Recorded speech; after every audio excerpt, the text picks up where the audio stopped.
I'm actually a little nervous to introduce our next speaker because he is someone that has profoundly impacted my teaching philosophy. I would have never thought that I'd be given this opportunity, but tonight I have that privilege.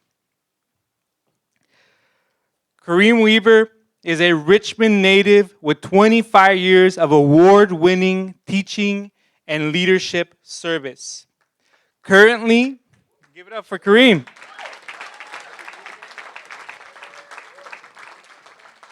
Currently, Kareem leads New Leaders, a leadership development organization that partners with WCCUSD and has provided professional development and principal training to many of the teachers and leaders in this audience, including myself. Kareem also co-founded Students for the Children of Incarcerated Parents and is currently a member of the Oakland NAACP Education Committee. Please help me in welcoming Kareem Weaver.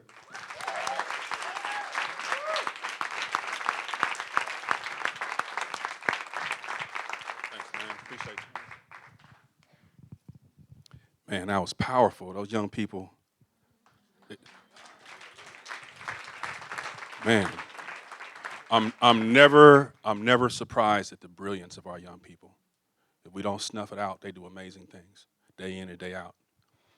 So, first of all, thank you for the invitation. Those who organize this, I appreciate it. I've enjoyed myself thus far. I just came by to say a few things, try to leave you with something as you go off into your day job. So first, I have a few questions. How many of you all here are classroom teachers right now? Can I see your hands? Okay, so that's most people here. Okay, and how many of you are administrators? And what I mean by that, I'm talking about you could be a teacher on special assignment, you could be an assistant principal, coach, dean, whatever, right? You're not in the classroom teaching day to day, but you're in the school building. How many of those folks do we have? Okay, so we have some of those. And then folks that work in system leadership. I know, for example, Val's on the board, but other people might be in some other capacity working in systems. Anyone else here? Don't be shy, it's okay, raise your hand. About 5 or 6, okay. All right, and I assume the rest are, friends of the family, right? And advocates, community groups, organizers, advocates, parents, etc. Fantastic. Okay, I just want to have a sense. So what I'll do is I'll tell you a little bit about myself because they asked me to. I'll be quick, and then I want to give something for each of those groups, if possible, and I'll try to be in and out. I know it's late. So I like to say I'm the fulfillment of a prayer. And I take that to heart. And I'm so grateful to be here on many levels. Mentally, to be here, because I have friends that are physically here, but their mind is gone. Spiritually, to be here, that I've been able to get back up when I've been knocked down. Sometimes it took me a long time to get back up, but I got up. So I'm glad to be here spiritually as well. And then physically, I'm just glad to be here. So I truly am grateful to be here. And what I'll say is this. I'll start off by saying this. When I was young, my mother was a very concerned parent, education-wise, and she got me into this program called A Better Chance. I don't know if you guys know about A Better Chance. It's East Coast, they call it peer-to-peer. Out here, they call it A Better Chance. They take kids from the hood, they test them, see how they do, and then they see if they can match them with a good school, independent school where people pay thousands of dollars to go to these schools. So I went there, I got in. I was lucky, a lady at church had an application. I got the application, or my mother got it with about 500 other people competing for it. The lady only had 3. My mom got one. My mom was a soldier. She got her baby one of those applications, okay? And, and I got in. I went to a school in Marin. Like, we used to commute across the bridge. And I remember I didn't want to go. I wanted to go, first it was Harry L's I wanted to go to. I know there is no Harry L's anymore. Some of y'all might remember that. And then Kennedy, my brother. And my mother said, I am not losing another son.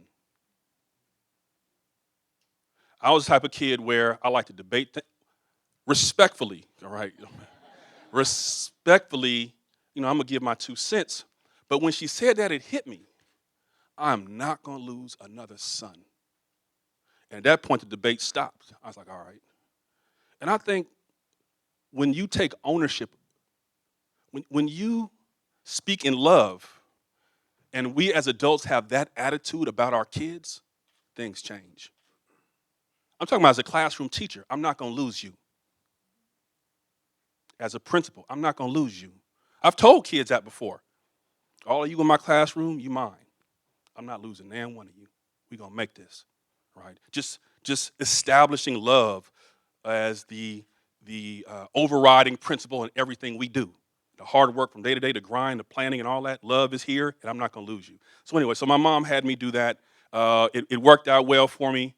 I went to Morehouse after that and enjoyed myself. You know, that thing that Jesus read about students for the children of incarcerated parents, that's real. Sometimes we think that because kids have family that are locked up, that they somehow are disqualified from being parents. Kids still love their parents. And sometimes you're like, why in the world this person's done this, that, and the other, sometimes to the kid. But it matters. And how we treat people when they're really down really kind of reveals more about us than it does them. So as a teacher, I'm sending report cards to jail. I'm sending homework packets to prison. You know, I never forget one time a father came at my door, and he was like, man, this is my first stop. I just got out. All those letters you wrote, all that stuff, man, that kept me going. His daughter there next to him, Faisha, crying. And so connectivity matters. I was very fortunate as a young man to be connected with other people, adults who showed that they loved me and cared in a way that I could follow and I could understand. And so as an educator, I've tried to then do that same thing with kids. That's a little bit about me. So I'll start with this, my second start, by asking you a question. Why do you do what you do? That's not a rhetorical question. I'm actually asking you, why do you do what you do? Whatever your role is. In 15 seconds, I want you to turn to somebody next to you, and I'll give you 30, so one person gets 15, other person gets 15. Go. Go, now, go.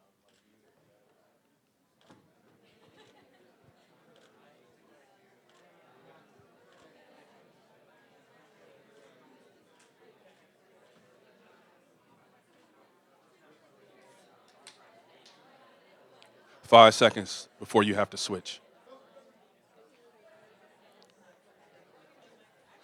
Second person's turn.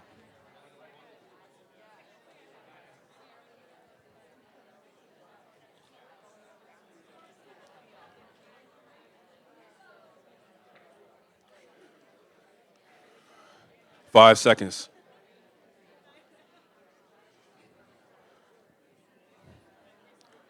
Okay, let's bring it back. Let's bring it back. Thank you. The reason why I had you do that, I truly believe that your why matters. It matters to the kids you teach, the schools you run, the districts you serve, the organizations you lead, whatever your deal is, the families you're in, your why matters. The greatest teachers in American history, in my view, were those who were people but were American slaves who taught under the cloak of darkness in secret at the risk of their life. Hear me on this.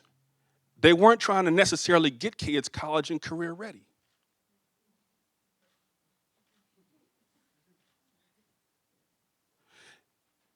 They weren't getting paid.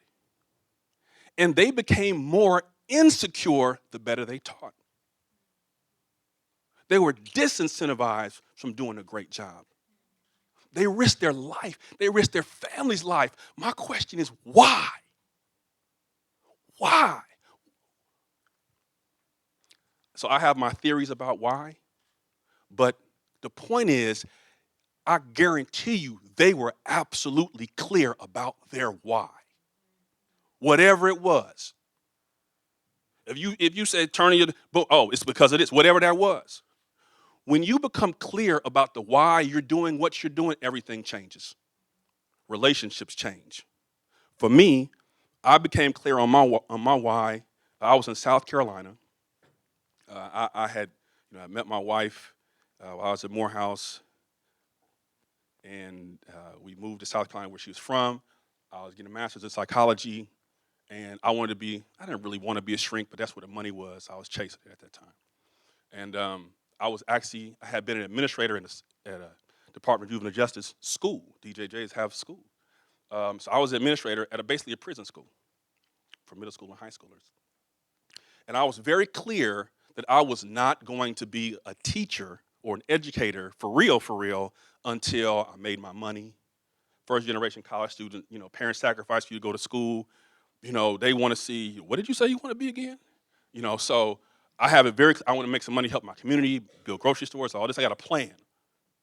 And later for this, I'm coming, but not yet. And then one day I was singing in a church choir. And I started in the third row. I ended up in the first row. I just passed out. And when I woke up, all the old ladies was fanning me. Thank you, Jesus. Thank you, Jesus. Thought I had the spirit. But in reality, I had almost died. I had a heart condition called LVH. There's no cure for it.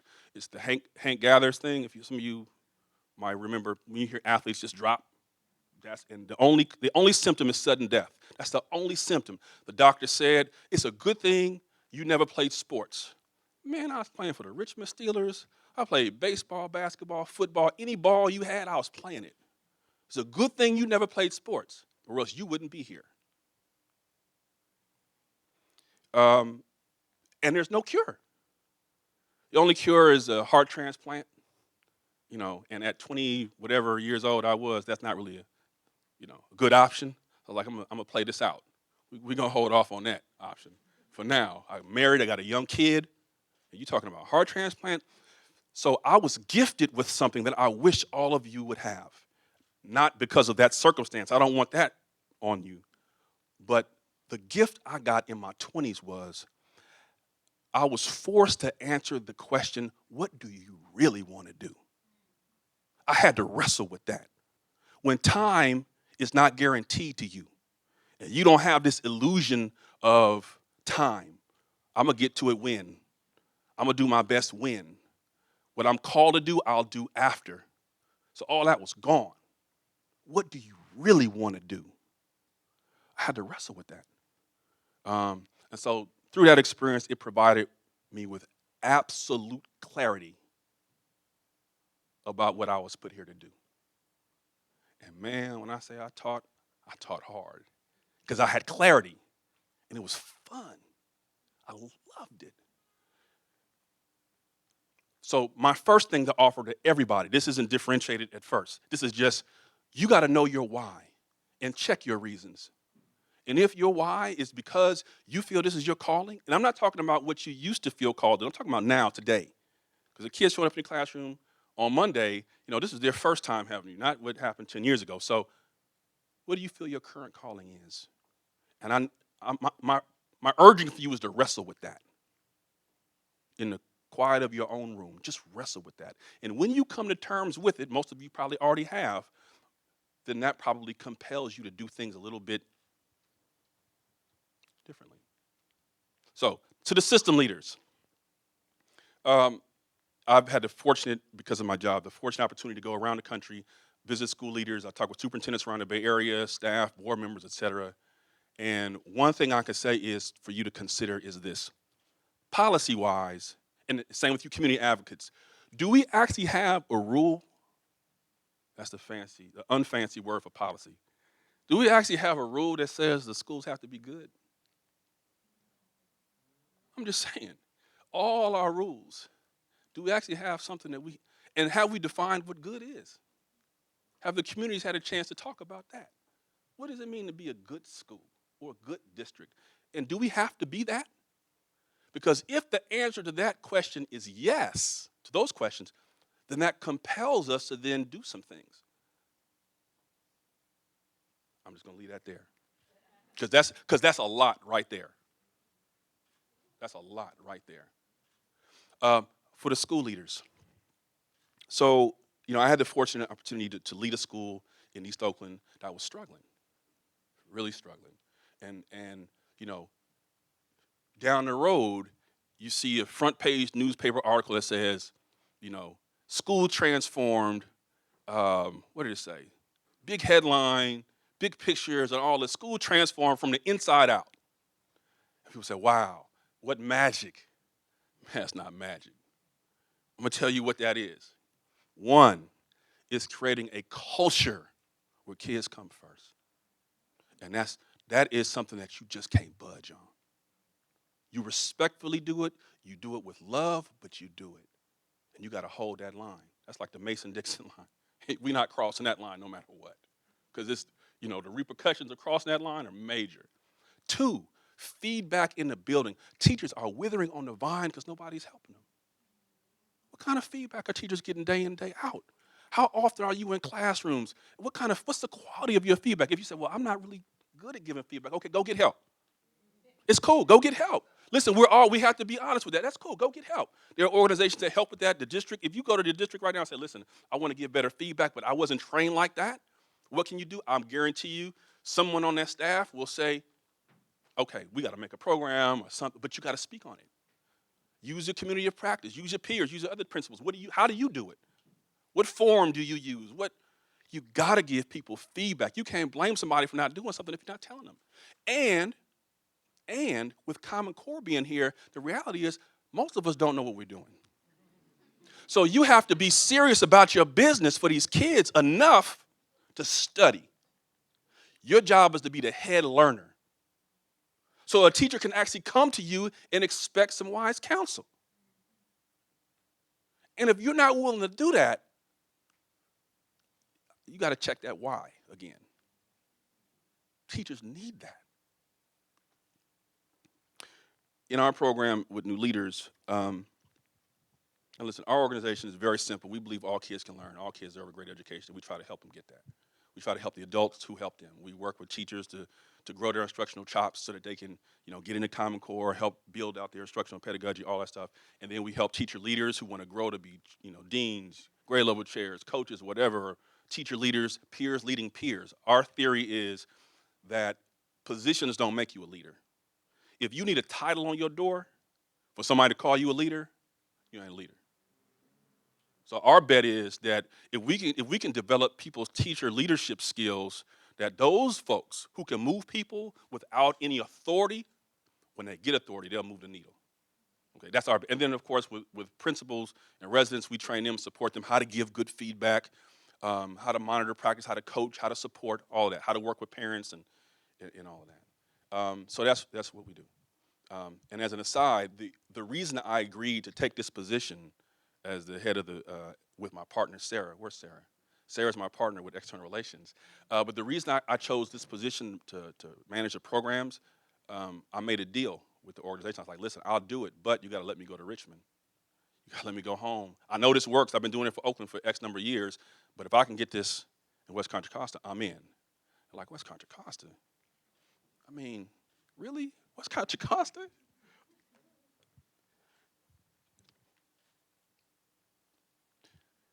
If there's resolve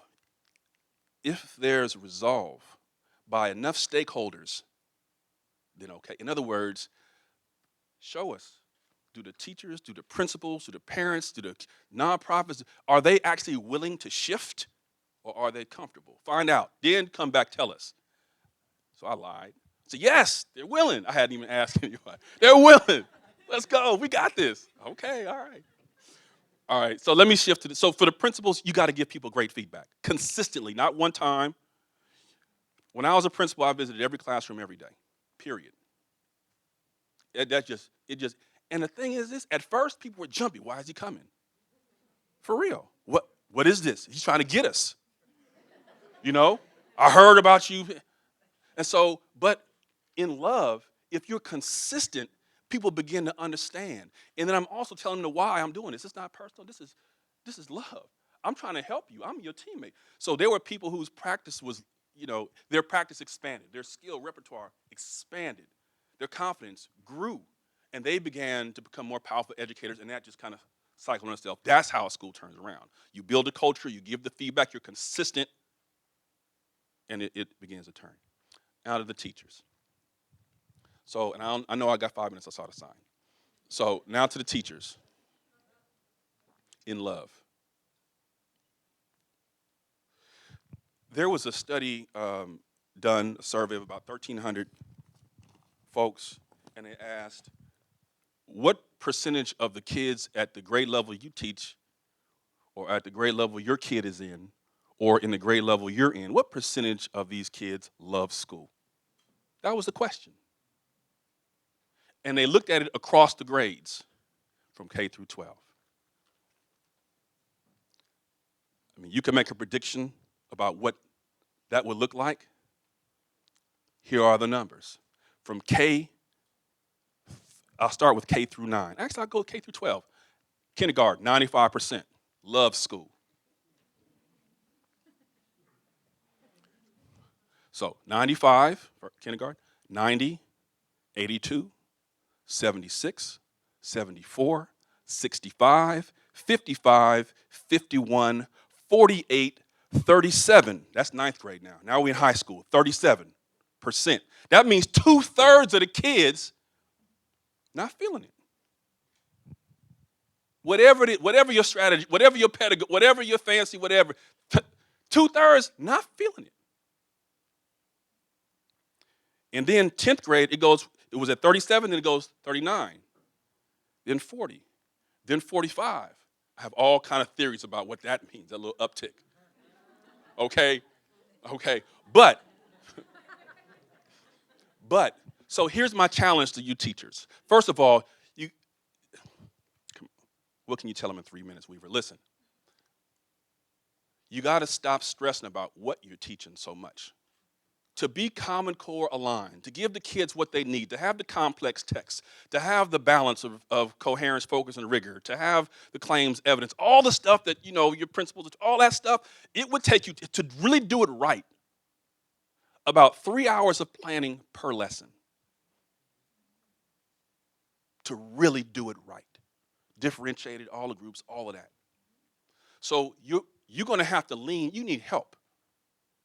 My offer to you is this. Whatever the treasures, whatever, look, fine. But Educate New York is the best source of Common Core aligned content in the country. It's probably the only one, actually, with the text already leveled to head towards college readiness. Lessons are let, and it's open source. Use it. It's online. Go there. If you don't, you're crazy. It's there. You don't have to keep begging for content. You have to stay up all night on that. What you have to stay up all night on is this. The kids are not feeling the class. Your job is to make that stuff come alive.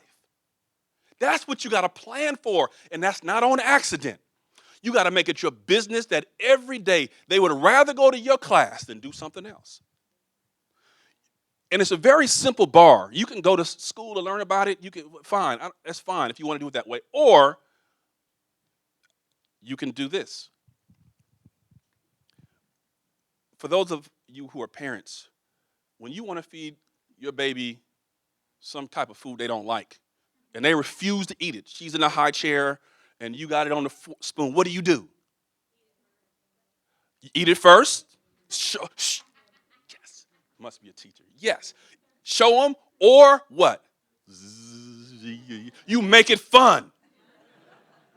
And the kid is smiling, they eat it. And they spit it out. So how come our teachers not making it fun? What are you doing?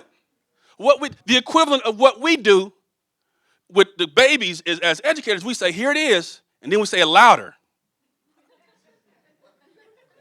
And then we go get a bigger portion, 2 periods of the thing you don't like. Now eat it. And we get mad when the kids drop out. They're not eating that. When we already know they're not feeling it. So as a teacher, you have to plan for that. Find the kid who's the most disengaged, the one who's plan for that child.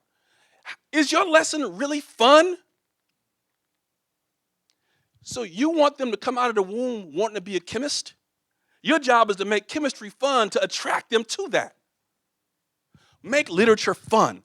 I know everything's not a game, but look, man, if you don't want to do that, why are you in the business? What are you doing? You're not a drill sergeant. You're not a warden. You're supposed to make this stuff come alive.